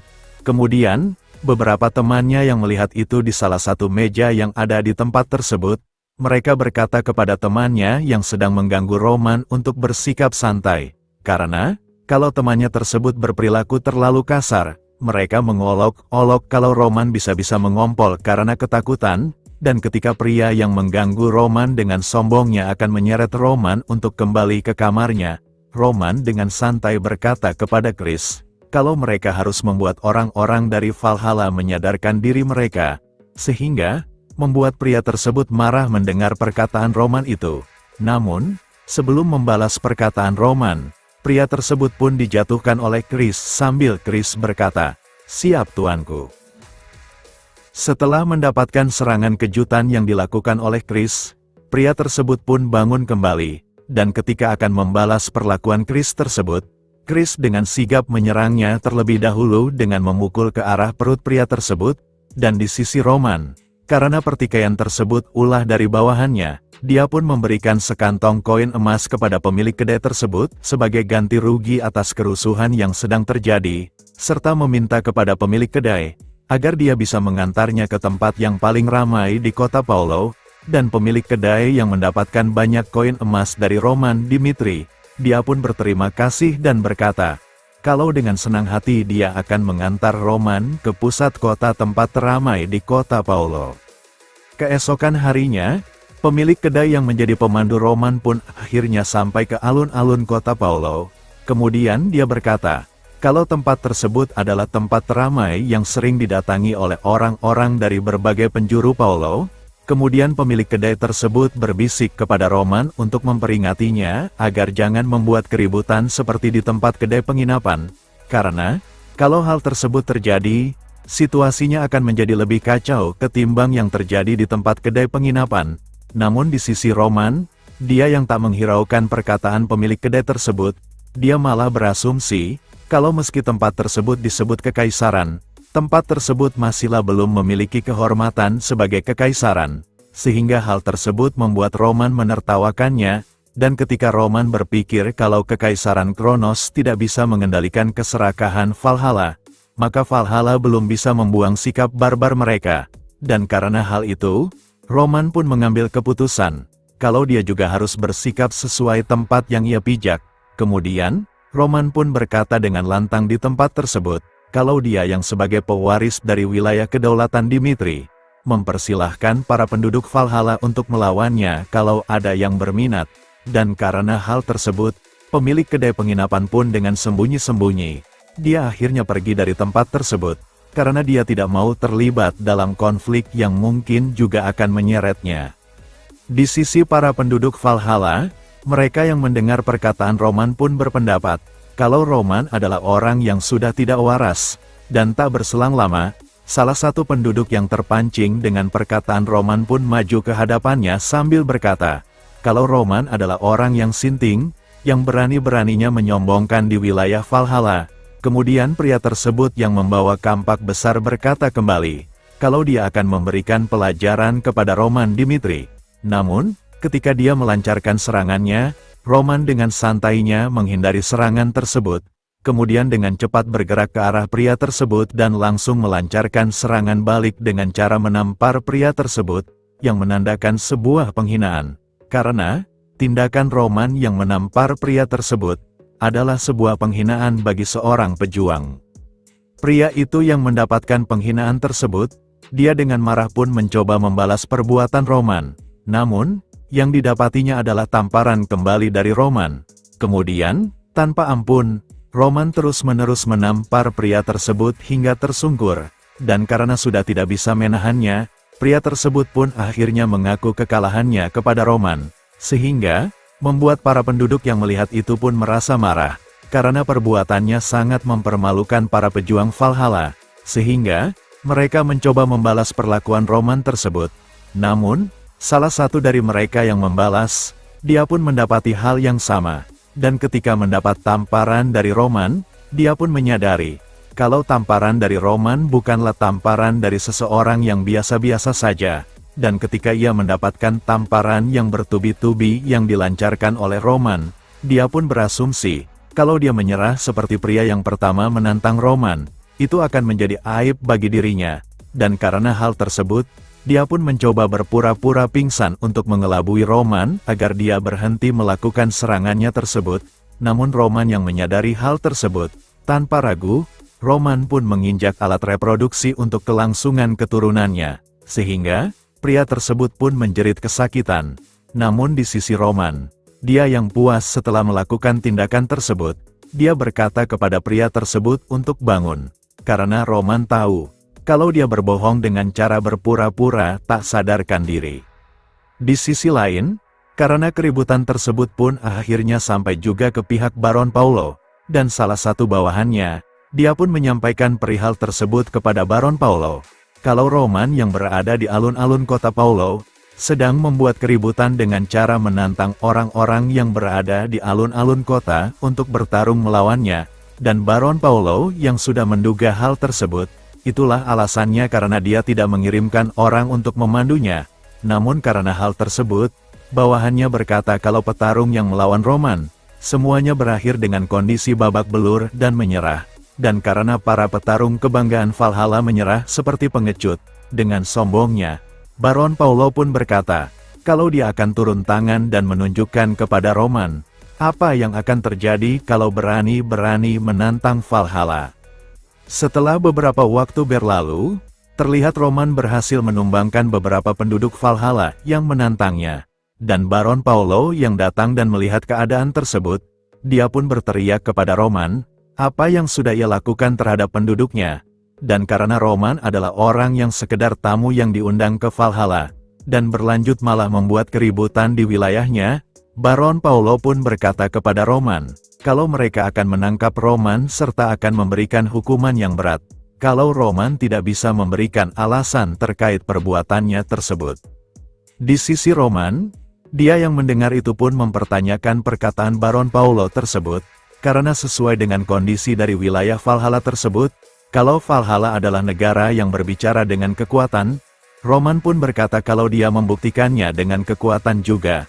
Dan di sisi Baron Paulo, dia yang tak menyangka kalau Roman adalah orang yang lebih barbar dibandingkan dengan orang-orang yang terlahir di Valhalla, dia pun mencoba menekannya kembali dengan berkata, kalau meski ada benarnya dengan apa yang dikatakan oleh Roman, tindakannya tersebut tidak bisa diabaikan begitu saja. Karena, duel di Valhalla itu sakral dan indah, dan tidak ada yang namanya menindas mereka yang sudah kalah seperti orang-orang yang dikalahkan oleh Roman. Dan karena tindakannya tersebut, Baron Paulo berkata kalau Roman akan diinterogasi berdasarkan aturan yang sudah tertera. Dan setelah itu, Baron Paulo berkata kalau dia akan mengantar Roman Dimitri ke ibu kota. Baron Paulo yang menganggap Roman sudah tidak bisa melawannya. Tanpa diduga, Roman pun berkata kalau dia menolak untuk diinterogasi oleh Baron Paulo. Sehingga, Baron Paulo pun murka dan berkata kepada Roman, kalau Roman tidak ada hak untuk memberikan penolakan terhadap kekaisaran Valhalla. Namun, Roman dengan santainya menanggapi perihal tersebut dengan berkata, karena mereka sedang berada di wilayah Valhalla, Roman mengajukan untuk menyelesaikan permasalahan tersebut dengan hukum Valhalla, yaitu dengan duel antar sesama pejuang, dan kalau Baron Paulo bersikeras ingin menginterogasinya, Roman mempersilahkan Baron Paulo untuk mengerahkan semua pasukannya untuk menangkap dirinya dengan paksa, dan karena mendapat provokasi dari Roman tersebut, Baron Paulo yang terpancing pun memerintahkan para kesatrianya untuk menangkap Roman Dimitri, dan setelah mendapatkan perintah tersebut, para kesatrianya pun berubah bentuk ke bentuk hewan, sehingga Roman yang melihat itu pun terkejut, karena ternyata mereka adalah sekelompok orang yang disebut dengan sebutan Beastmen. Beastmen adalah sekelompok minoritas yang berada di hutan selatan, dan menjadi kekuatan tempur terbesar di Valhalla. Mereka tumbuh dengan meminum susu binatang. Kelompok elit Valhalla ini yang terbentuk melalui ritual yang menjadikan mereka sebagai petarung Beastmen. Setelah mengepung Roman Dimitri, Baron Paulo dengan sombongnya berkata kepada Roman, kalau dia yang sudah berani bermain-main dengan Valhalla, Baron Paulo berkata kalau Roman akan mendapatkan ganjarannya. Kemudian, dia pun memerintahkan pasukan Beastmen-nya untuk menyerang Roman untuk menangkapnya. Tetapi, setelah salah satu Beastmen-nya menyerang Roman dari belakang, Roman dengan santai menyerang balik Beastmen tersebut dengan cara meninjunya, sambil berkata dalam hatinya, kalau meski mereka adalah Beastmen yang dibanggakan oleh kekaisaran Valhalla, Roman menganggap mereka hanya setara dengan binatang rendahan. Pertarungan antara Roman dan para Beastmen pun akhirnya tak terelakkan lagi, dan setelah beberapa waktu berlalu dalam pertarungan tersebut, Roman pun dengan mudah memenangkan pertarungan tersebut, dan salah satu Beastmen yang terlihat babak belur, dia yang sudah tidak tahan menahan penyiksaan yang dilakukan oleh Roman, dia pun dengan terbata-bata meminta permohonan ampun dan mengakui kesalahannya, dan di sisi Roman, dia yang mendengar itu pun tak menyangka, kalau spesies Bestman juga ternyata bisa berbicara. Di sisi Baron Paolo, dia yang melihat pertarungan tersebut pun tak menyangka, meski Bestman yang dikenal bisa membuat kerepotan para ksatria aura, Roman bisa mengalahkan mereka dengan mudahnya. Dan karena hal tersebut, akhirnya Baron Paolo pun menyadari, kalau Roman adalah lawan yang lebih kuat dari perkiraannya. Kemudian, Baron Paolo pun mengakui kekalahannya tersebut, dan sesuai janjinya, Baron Paolo berkata kalau dia akan mengirimkan seorang pemandu untuk membawa Roman dan rombongannya ke ibu kota. Setelah beberapa saat, Roman yang mendapatkan laporan dari Lukas, kalau menurut laporan tersebut, Valhalla adalah negara bermuka dua. Kalau mereka yang sebagai sebuah kekaisaran, dari luar mereka terlihat seperti puas dengan keadaan mereka. Namun di balik itu, mereka juga sangat berambisi untuk menyatukan benua seperti halnya Kekaisaran Kronos. Dan setelah melihat Valhalla memutuskan untuk memprovokasi Roman sebelum mereka ikut campur, Roman berpendapat, kalau mereka bukanlah negara barbar seperti yang dulu, dan jika dirinya bisa mengalahkan Barbossa, maka fraksi yang mendukung tradisi akan menerima hasilnya. Namun di sisi lain, pemimpin Valhalla yang sekarang yang merupakan orang progresif yang sangat licik, itu akan menimbulkan variabel-variabel yang takkan terduga. Sehingga, Roman pun bertanya-tanya, situasi berbahaya apa yang akan terjadi di kemudian hari, dan hal tersebut adalah hal yang sangat disukai oleh Roman Dimitri. Keesokan harinya, pemandu yang ditugaskan oleh Baron Paolo untuk mendampingi Roman ke ibu kota pun akhirnya menemui Roman, dan diketahui, pria tersebut bernama Sanchez. Dan setelah beberapa saat mereka memulai perjalanannya, Roman pun tak menyangka, kalau Sanchez yang mempunyai tubuh besar dan berotot, dia ternyata terlalu berisik dan terlalu banyak bicara. Hari pun mulai berganti malam, mereka yang memutuskan berkemah di malam tersebut, saat mereka sedang bersantai di hadapan api unggun, Sanchez pun berkata kepada Roman, kalau dia sudah banyak mendengar tentang rumor yang beredar soal Roman Dimitri. Kemudian, dia pun menceritakan tentang dirinya sendiri, kalau meski dia yang tidak terlahir di Valhalla, Sanchez merasa kagum, kalau Roman mempunyai aura seorang petarung seperti yang diceritakan dari buku sejarah Valhalla, yang seperti orang-orang legendaris yang muncul kembali ke dunia. Para petarung di cerita-cerita kuno itu bisa membelah bumi dan memotong langit dalam satu serangan saja. Namun terlepas dari itu, Sanchez pun bertanya-tanya, apakah benar kalau Roman telah mengalahkan Kapten Knight Gustavo? Karena, rumor tersebut sepertinya sudah dibesar-besarkan. Di sisi Chris, dia yang mendengar perkataan Sanchez pun berkata kepadanya untuk memperhatikan perkataannya tersebut, karena menurutnya, Sanchez sudah lancang berbicara kepada tuannya tersebut. Tapi, Roman tak mempermasalahkan hal itu. Kemudian, dia berkata kepada Sanchez, kalau sepertinya, dalam perbincangan tersebut ada hal yang ingin Sanchez katakan kepadanya dan menyuruhnya untuk langsung berbicara ke intinya saja. Dan karena Roman berkata seperti itu, Sanchez pun tanpa ragu menunjukkan niatannya tersebut. Kemudian berkata kepada Roman, apa yang membuat Roman terpilih untuk melawan Barbossa? Diketahui, rank ke-6 Valhalla Barbossa, dan rank ke-12 Morales, rivalitas mereka sangat terkenal di seantero Valhalla, terlahir di wilayah yang sama. Mereka selalu saja dibandingkan sejak kanak-kanak, meski Morales sering dijuluki sebagai orang jenius. Jarak antara dia dengan Barbossa yang terlahir bangsawan tidak bisa terelakkan. 6 bulan yang lalu, Morales terpilih sebagai petarung terpilih di festival yang dinanti-nantikan itu, di Festival Valhalla. Konon kabarnya orang-orang yang mati memasuki Valhalla tidak peduli dengan kemenangan atau kekalahan.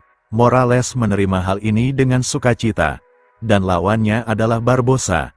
Dia sungguh mempercayai bahwa God of Warrior menciptakan panggung ini hanya untuknya. Dan diketahui, Sanchez adalah murid dari Morales. Kembali ke waktu mereka sedang berbincang di kehangatan api unggun di malam tersebut.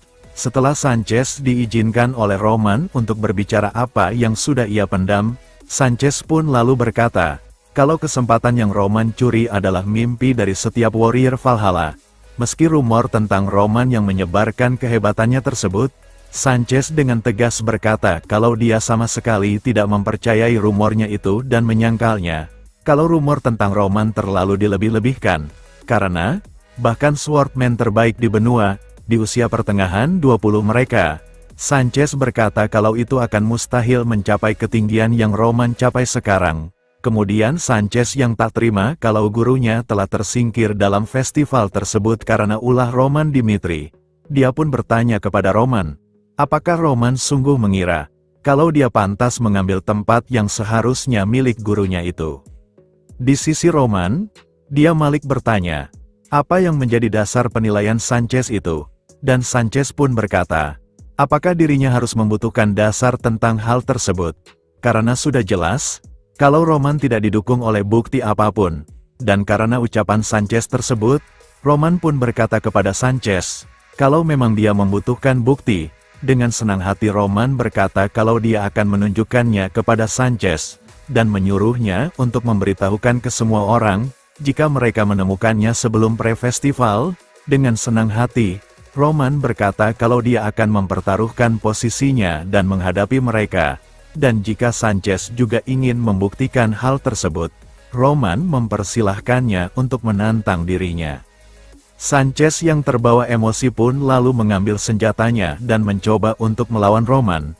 Namun ketika dia akan melakukannya, dia pun dikejutkan dengan hawa membunuh yang dipancarkan oleh Chris yang ada di samping Roman, sehingga dia pun bertanya-tanya, apakah yang di depannya adalah orang yang dijuluki sebagai si Flash dari Kairo. Dan setelah mengetahui kalau Chris sebagai bawahan Roman mempunyai kekuatan yang begitu besar, dia pun berpendapat, kalau rumor yang telah menyebar mungkin benar apa adanya. Namun meski begitu, hal tersebut tidak akan berarti, karena festival Valhalla hanya untuk warrior yang telah diakui. Kemudian, Sanchez yang menyadari kalau dia tidak bisa menang melawan Chris yang hanya bawahan dari Roman Dimitri, dia pun meninggalkan mereka. Namun masih dengan angkuhnya, Sanchez pun memperingati Roman untuk jangan menyesal dengan apa yang telah ia katakan. Keesokan harinya, setelah mereka sampai ke ibu kota Valhalla yang bernama Marin, Roman pun disambut oleh Viscount dari tempat tersebut, yang diketahui dia bernama Jonathan, yang ditugaskan untuk memandu Roman Dimitri. Sambil tersenyum, Viscount Jonathan berkata, kalau dia mendengar dari apa yang dikatakan oleh Sanchez, Roman berniat untuk membuktikan kelayakan untuk menghadapi Barbossa, dengan cara menerima tantangan dari setiap warrior Valhalla. Kemudian, Viscount Jonathan pun membawa Roman ke sebuah ruangan untuk membicarakan hal tersebut, dengan dia yang bertanya, apakah yang dikatakan oleh Sanchez adalah benar, dan Roman pun menjawab, kalau dia akan mengurusnya sendiri.